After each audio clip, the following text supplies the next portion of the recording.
Hello, I'm Caleb Sprague, and this is Chris Wetmore. And we're here live at the Alupka Palace in Alupka, Ukraine, an important site dealing with the influence of Orientalism on Western culture. Over the next few minutes, we're going to take you on a journey through the history of Orientalism, and we'll focus on art, music, literature, and architecture of this concept. So without further delay, let's get started.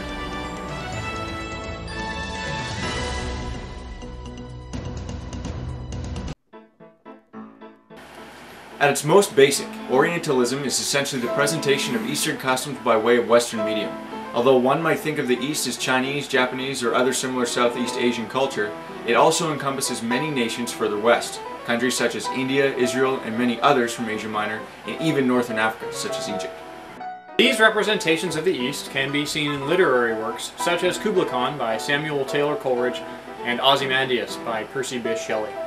In music, composers such as Rachmaninoff and Camille Saint-Saëns produced pieces inspired by the East. Here's a piece by Saint-Saëns entitled Samson et Delilah, and with it an accompaniment of art from the period.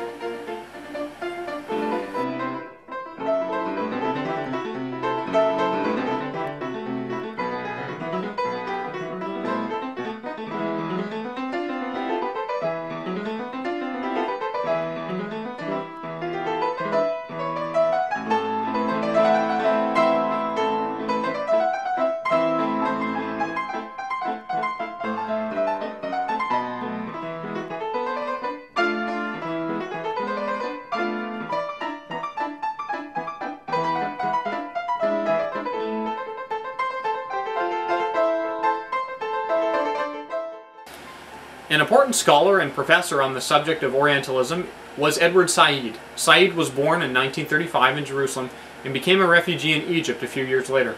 Along with his parents and younger sister, Said came to America when he was 12. He graduated with an arts degree from Princeton University and received his master's and PhD from Harvard. Said's most famous work was a book entitled Orientalism. I had the opportunity to have a one-on-one interview with Edward to discuss his work. Mr. Said, thank you for being... Actually, it's Said, and you're welcome. Now, you are known as one of the foremost scholars on Orientalism. Could you explain to our viewers what made you decide to study this field? I believe that Orientalism is important to my Palestinian heritage. While I was growing up, I lived in Jerusalem, Cairo, Great Britain, United States. But one thing that I noticed in all of these places was the misinterpretation that the West had on the East. I made it my goal to study these concepts and try and correct them. You have written a book entitled Orientalism. What would you say is the goal that you are trying to achieve with this book?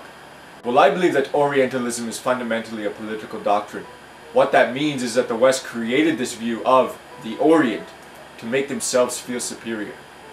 So you believe that the West truly doesn't understand the East, and Orientalist works are a way in which the West creates an image of the East? Exactly. And what I believe is that this is one of the critical ways that countries like England, France, and the United States are divided from the East. Think of it this way. How does one represent other cultures? What is another culture? Is the notion of a distinct culture or race or religion or civilization a useful one?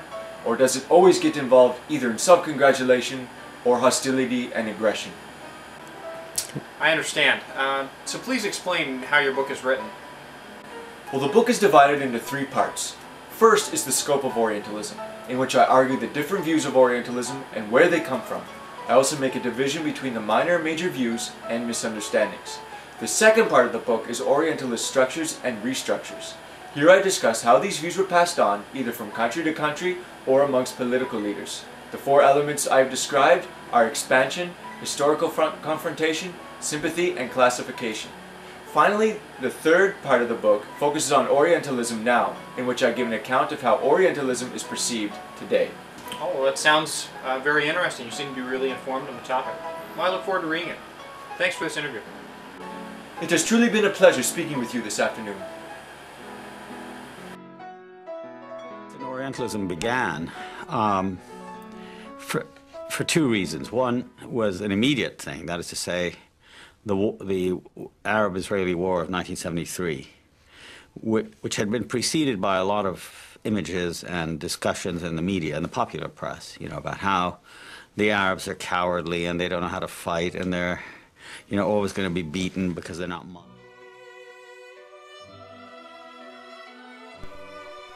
Orientalist architecture has been used all around the world. Here are some examples of that style, including this Jesuit monument, this hotel design, this Japanese tower,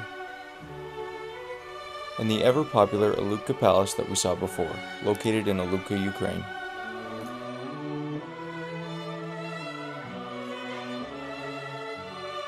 In the 18th century, there was a famous impostor who went by the name of George Salmanazar. He claimed to be from an island in the east known as Formosa. What we now know today is Taiwan. I was lucky enough to travel through time and get an interview with him in England. Let's hear what he has to say.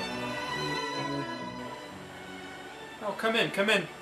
You here for an interview? Yeah, alright, sit down. Mr. Salmanazar, thank you for inviting me into your home this evening. So Mr. Salmanazar, our viewers want to know everything about Formosa. The first thing being, what was the diet like? What did we eat? Well, let me think. Lots of raw meat. Plenty of spice. No. Just raw meat, then spice. It's delicious. You should try it sometime. I've got some in the back if you want some. Really? That sounds pretty gross. But what about your living conditions? Were they any better? Houses. Well, the villages there, they're like these floating cities, right? And these people row these boats around in these villages. It's pretty neat.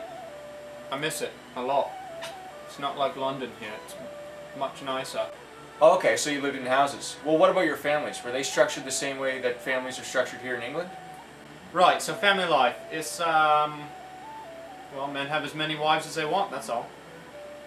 That's what it is. Polygamy. Wow, multiple wives. Well, what else did you do for fun? For fun, we killed babies, and then we sacrificed humans, and then we ate them, and not me, but my friends, they ate them. I just ate my raw meat. It was alright though, I mean, everybody did it, so it's okay. And yeah, so that's some other stuff we did. Okay, so you've become quite a celebrity then.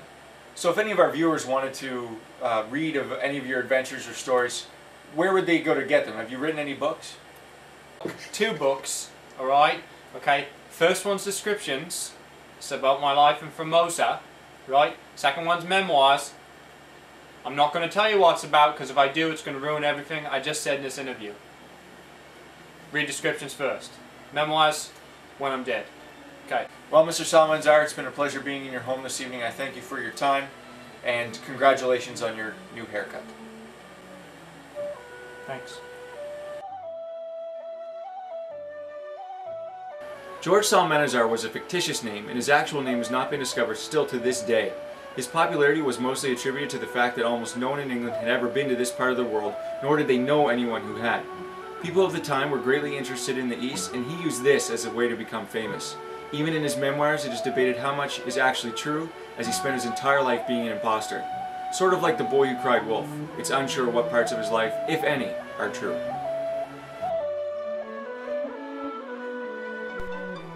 Orientalism still populates every aspect of media today, from television shows to music to literature, like Samuel Johnson's History of Versailles, Prince of Abyssinia, and it is even found in video games such as Call of Duty. And of course, it is found in movies, including everyone's favorite, Indiana Jones and the Temple of Doom. You don't believe me. You will, Dr. Jones.